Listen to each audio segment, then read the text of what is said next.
জুলাই সনদ স্বাক্ষর অনুষ্ঠানকে কেন্দ্র করে আহত জুলাই যোদ্ধাদের স্লোগানে মুখর সংসদ এলাকা। শুক্রবার সকালে জুলাই অভ্যুত্থানে আহত ছাত্র জনতাকে রাষ্ট্রীয় স্বীকৃতি, জুলাই আহতদের বীর ঘোষণা সহ ৩ দফা দাবিতে সংসদের গেটের সামনে অবস্থান নেয় তারা। এ সময় দাবি না মানা পর্যন্ত এই আন্দোলন চালিয়ে যাওয়ার ঘোষণা দেন জুলাই যোদ্ধারা। সংবিধানও যদি কার্যকর থাকে, এই সংবিধানের সন্ত্রাস বিরোধী আইনে আমাদের যে কোনো মুহূর্তে হত্যা মামলা হবে এবং আমাদের ফাঁসির দড়িতে ঝুলতে হবে। তো এই বিষয়টা আমরা ওনাদেরকে জানাইছি যে এই বিষয়টা ওনারা যেন কোর্ট করে দেয় যে জুলাই আন্দোলনে, জুলাই ২৪-এর আন্দোলনে ফ্যাসিস্ট স্বৈরাচারী মানে দোসরদের যারা হত্যার শিকার হয়েছে, একমাত্র সেসব হত্যাকাণ্ডের সুষ্ঠু বিচার করা হবে। জন্য আমরা চাই আমাদের রাষ্ট্রীয় স্বীকৃতি, আপনার আইনি সুরক্ষা, আর হত্যাকাণ্ডের বিষয় যে বিষয়টা ওনারা উল্লেখ করছে সেটা যেন ওনারা কোর্ট করে দেয় যে কোন হত্যাকাণ্ডের সুষ্ঠু বিচার হবে, সেটা উল্লেখ করার জন্য এই দাবিটা নিয়ে আমরা এখানে অবস্থান কর্মসূচি পালন করতেছি। ক্ষমতায় নিয়ে বসে আছে তারা আমাদের সাহায্যে কোনো কাজ করে নাই বললেই বলবো, কেননা আমরা আজকে যদি কাজ করতো তাহলে এই জায়গায় আমরা বারবার আসা লাগে না। আমরা এর আগে জুলাই ঘোষণাপত্র আমরা মাইনা নিয়েছিলাম, যদিও বা অনেক ঘাটতি ছিল, আমাদের প্রশ্ন ছিল এগুলা নিয়ে, কিন্তু আমরা করি নাই। কিন্তু এখন আমাদের পা মাথা সব কিছু একটা জায়গায় ঠেকে গেছে। এখন আমাদের সামনে আগানো ছাড়া পিছনে কোনো পথ নাই। কারণ আমরা হলফ করে বলতে পারি আমাদের সাথে গাদ্দারি যেমন করা হয়েছে, এই জুলাই আন্দোলনে প্রতিটা মানুষ যারা অংশগ্রহণ করেছে প্রত্যেকটা মানুষের সাথে প্রতারণা এবং তারা যা খুশি তাই করে গেছে, আমাদেরকে কোনো জায়গায় গ্রহণই করা হয় নাই। আমাদের অনুষ্ঠান আমরাই জানি না, অবগত না। ওনারা ওই যে এক বাকশাল, ঠিক আছে, এককভাবে ওনারা নিজেদের মন করা যা করার তাই করতেছে, খালি আমাদের শহীদ পরিবারের এবং জুলাইকে ব্যস্তেছে। মোট কথা আমাদের সিম্পেথির ট্যাগ লাগায়া ওরা যা খুশি তা করতেছে। উপদেষ্টারা করাপ্টেড হয়ে গেছে, তারা মই কি হনুর একটা কথা আছে না, ঠিক তারা ক্ষমতার চেয়ার পেয়ে গেছে, তারা তাদের মতো করে চলতেছে, আমরা তাদের কাছে কিছুই না। এই প্রোগ্রাম মূলত কাদের জন্য, কোন স্বার্থে, কোন কিসের কারণে আমরা প্রশ্ন রাখতে চাই।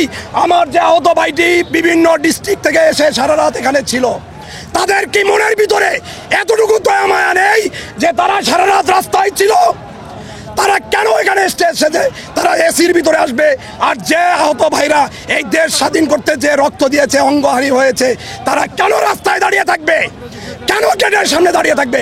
এই প্রশ্নের উত্তর যেমন বিগত সরকার পালিয়ে গিয়ে তাদের এখন জেলখানায় দিতে হচ্ছে, এই অন্তর্বর্তীকালীন উপদেষ্টারাও এর সমস্ত দায় দায়িত্ব নিতে হবে বলে দিলাম, হুঁশিয়ারি করে দিলাম। যে এই অনুষ্ঠানের বর আজকে হওয়ার কথা ছিল শহীদ পরিবারের পিতামাতা, আহত জুলাই যোদ্ধারা, তারা তো আজকে এখানে উপস্থিত নাই।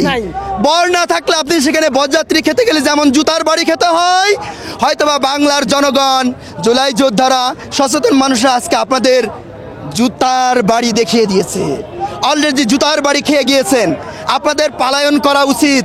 যারা জুলাইয়ের সাথে গাদ্দারি করছেন, পালায়ন করা উচিত আপনাদের, কারণ জুতার বাড়ি আপনাদের খেতে আর বাকি নাই। কারণ বর এখানে এসে দাঁড়িয়ে আছে, বরের জন্য একটা চেয়ার আপনারা রাখতে পারেননি, একটা ইনভাইটেশন কার্ড আপনারা তাদের বাসায় পাঠাতে পারেননি, এটা আপনাদের ব্যর্থতা। হয় না তো তাদের অবশ্যই, তারা অবশ্যই এখানে মুনাফিকি করতেছে, আমাদের এই জায়গা মাইনাস করতেছে। এই জায়গা তাদের বুঝতে হবে যে তারা যে মসনদটা বসায় রাখছে, তারা যে চেয়ারটা বসায় রাখছে, এটা আমাদের রক্তের উপরে, এটা আমার চোখের উপরে, আমার ভাইয়ের চোখের উপরে, এটা আমার হাতের উপরে, আমার ভাইয়ের হাতের উপরে, এটা আমার ভাইয়ের পায়ের উপরে, এটা আমার ভাইয়ের জীবনের উপরে। এই জিনিসটা তাদের বুঝতে হবে। এটা যদি তারা যদি না বুঝে, তারা স্পষ্টভাবে তারা মুনাফিকি করতেছে। ইন্টারিম সরকার আমরা বসাইছি বা যারা আছে দায়িত্বে, তারা আসলে অতীত ভুলে গেছে। হয়তো তারা আসলে তাদের যে ক্ষমতায় আসার ব্যাপারটা ভুলে গেছে, যার জন্য তারা আমাদের দাবিগুলো মানতেছে না, বা আমাদের এই কথাগুলা বা আমাদের যে চাওয়া পাওয়াগুলা তাদের কান পর্যন্ত পৌঁছাইতেছে না। তারা এআই দিয়ে একটা ঘোষণাপত্র বানাইছে, না এখানে কোনো জুলাইয়ের প্রতিনিধিরা ছিল, না কোনো শহীদদের প্রতিনিধিরা ছিল, তারা এআই দিয়ে একটা জুলাই সনদ বানাই দিছে। এখন সেটা স্বাক্ষর করবে, এখন সেটা সংবিধান অন্তর্ভুক্ত করবে। এনসিপি জাতীয় চিটার পার্টি হিসাবে মানে আমি মনে করি, কারণ তারা হইলো আসছে কোটা সংস্কার করতে। মুক্তিযুদ্ধের সময় যে কোটাটা আসছে, এই কোটাই যদি আমরা শেষ করতে চাই, এখন তারা কিভাবে চায় যে জুলাই যোদ্ধাদের আলাদা করে কোটায় দেওয়ার জন্য। আর এনসিপি গোলা পানিতে মাছ শিকার করতে চায়। তারা আসলে কোনোভাবে একটা রাজনৈতিক দল না। কথায় আছে না, অল্প বয়সে পাকিলে বাল, সেই বালের কোনো মূল্যায়ন নাই।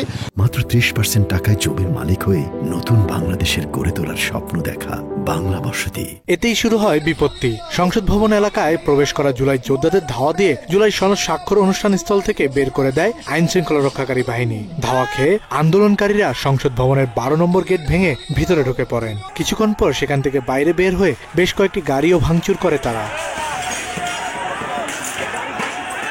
এ সময় আন্দোলনকারীদের ধাওয়া দিলে পুলিশকে লক্ষ্য করে ইট পাটকেল নিক্ষেপ করেন তারা। পরিস্থিতির নিয়ন্ত্রণে তাদের লক্ষ্য করে টিয়ার শেল এবং সাউন্ড গ্রেনেড নিক্ষেপ করে পুলিশ। এরপরও কোনো কোনো স্থানে পুলিশের ব্যারিকেডের জন্য ব্যবহৃত রোড ব্লকার, টায়ার, কাঠ এবং অনুষ্ঠানের জন্য বাইরে বানানো ছোট ছোট তাঁবু একসাথে করে আগুন ধরিয়ে দেয় আন্দোলনকারীরা। জুলাই অভ্যুত্থানে আহতদের রাষ্ট্রীয় স্বীকৃতি, আইনি সুরক্ষা, পুনর্বাসনের দাবিতে জুলাই সনদ স্বাক্ষর অনুষ্ঠানের মঞ্চের সামনে অবস্থান নেওয়া জুলাই যোদ্ধাদের পিটিয়ে টিয়ার শেল ছুড়ে সরিয়ে দেয় পুলিশ।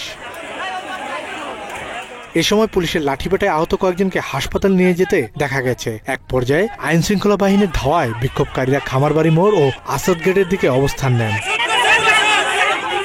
এই পরিস্থিতিতে জুলাই বীর যোদ্ধাদের দাবির প্রতিফলন ঘটিয়ে জুলাই জাতীয় সনদ 2025-এর অঙ্গীকারনামার 5 নম্বর দফায় পরিবর্তন এনেছে জাতীয় ঐকমত্য কমিশন। প্রধান উপদেষ্টা এবং জাতীয় কাজী পাপ্পু, বাংলা এডিশন। প্রফেসর মোহাম্মদ ইউনূস।